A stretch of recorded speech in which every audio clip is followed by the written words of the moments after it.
Hi everyone, thanks for joining me today.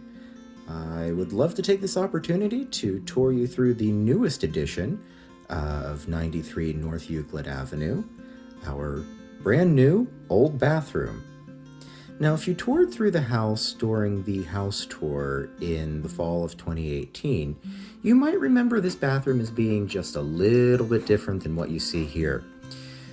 Since then, we made the decision to undertake a complete restoration of the bathroom. We took everything down to the studs and rebuilt it from that.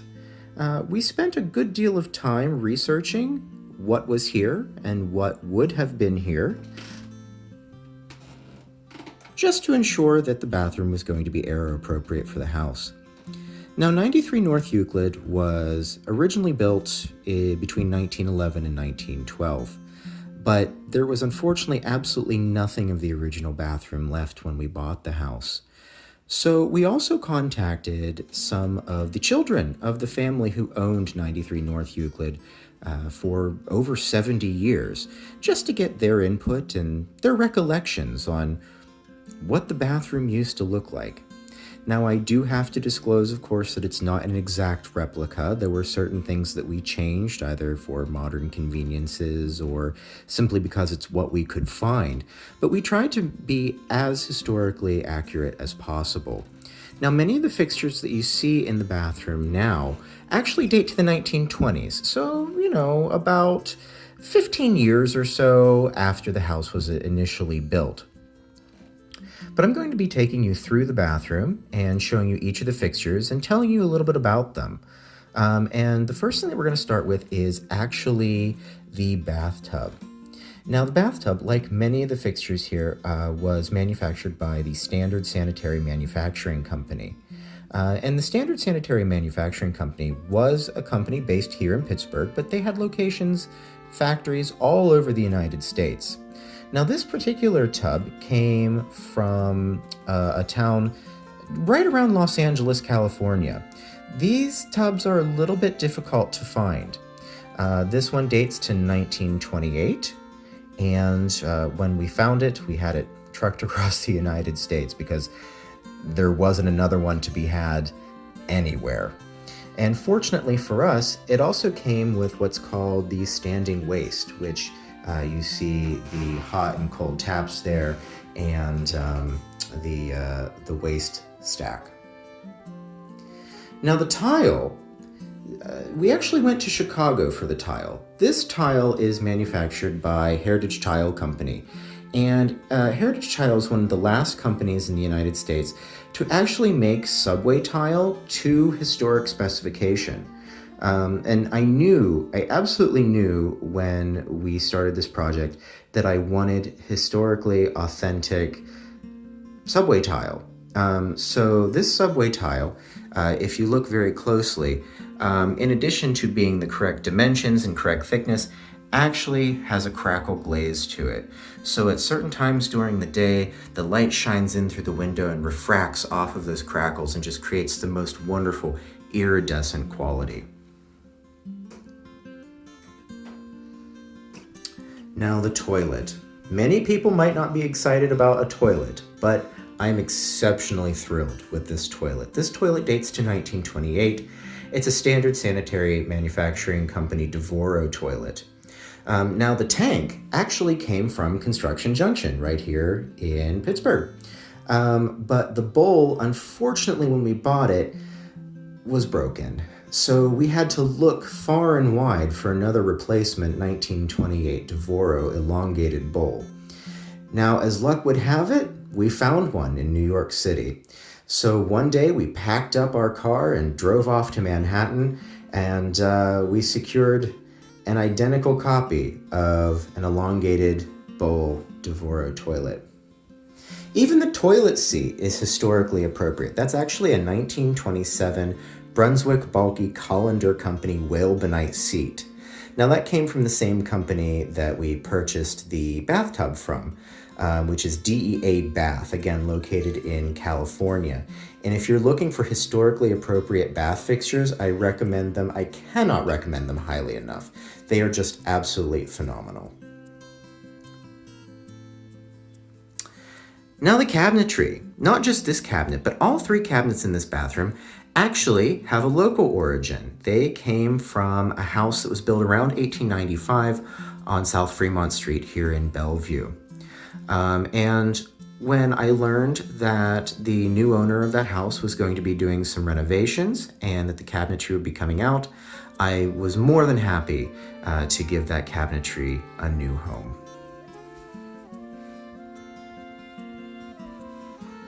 And here we have another cabinet that came out of the same house. So all the cabinetry came out, all of the trim was stripped, refinished, got a fresh new coat of paint. The hardware was rehabilitated, and then we incorporated some new pieces actually from one of our favorite shops in New York as well. That's where the latch came from. The sconces are porcelain sconces from the Porcelain Company. And then down below, you'll notice our marble sink. This marble sink actually came from Chicago. It was originally in a house on Chicago's Gold Coast, but we drove to Chicago to get the tile and decided to go antiquing one day, and wouldn't you know it, there was our brand new sink. However, it did not come with sink legs. So the sink legs had to be custom manufactured. There is a shop here in Pittsburgh, Habitat Hardware, based in the West End, but they are retailers for a company in Rhode Island that actually does custom sink legs. That's pretty much all they do. So we drew up the specifications and had brand new sink legs made for this marvelous Carrara marble sink top. And of course, what bathroom is complete without the wonderful bath bombs from Bellevue's own P² Sense? Now this is one of the most interesting features in this bathroom. This is actually a 1929 Standard Sanitary Manufacturing Company dental sink. And if you've never heard of a dental sink, it's exactly what it sounds like. This sink was intended specifically for brushing one's teeth. Now, as you can imagine, something that specific in a bathroom didn't really catch on. Whereas this is from 1929. Dental sinks, you'll find them up until maybe the mid-1950s, and they sort of fade out, and it was never really something that caught on. We had absolutely no idea what this was when we found it. We found it in the same shop that we found the toilet bowl in New York City, and initially we're going to get it for our half bath, but then the gentleman who was selling it informed us of exactly what it was. And at that point I said, well, absolutely, we have to make room for it in this new bathroom. So that came back with us as well. And then probably one of my most favorite things in this bathroom, I mean, I absolutely love everything, but it's very hard to not love this. This cabinet also came out of the house on South Fremont, and you'll notice that it sort of looks like an electrical circuit panel, because it is. Now, this was also installed in the bathroom of that house on South Fremont, and you might be saying, well, what a bizarre place for an electrical panel. And by today's conventions, yes, that would be true. But remember that this was installed around 1895 in that house. And at that time, undesirable things were often put in the bathroom. So this was actually situated directly over the bathtub in that house on South Fremont. And I've never seen another one quite like it. And when I knew that it was going to be taken out, I absolutely had to incorporate it into my bathroom. You'll notice that the panel itself is actually a slab of Carrara marble with brass fixtures, and you'll see here that it was installed by the Bellevue Electric Company, which was located on Lincoln Avenue.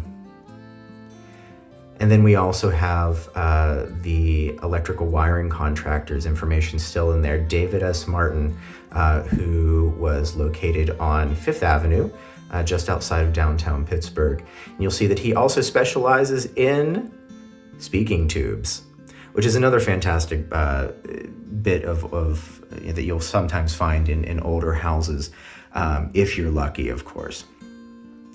So I really want to thank you for joining me today on the tour of our new old bathroom. And of course, if you have any questions at all, don't hesitate to contact us. I'd be more than happy to tell you all about the experience of renovating a bathroom in an old house and trying our very, very best to keep it as historically appropriate as possible. Thanks so much, everyone. Enjoy.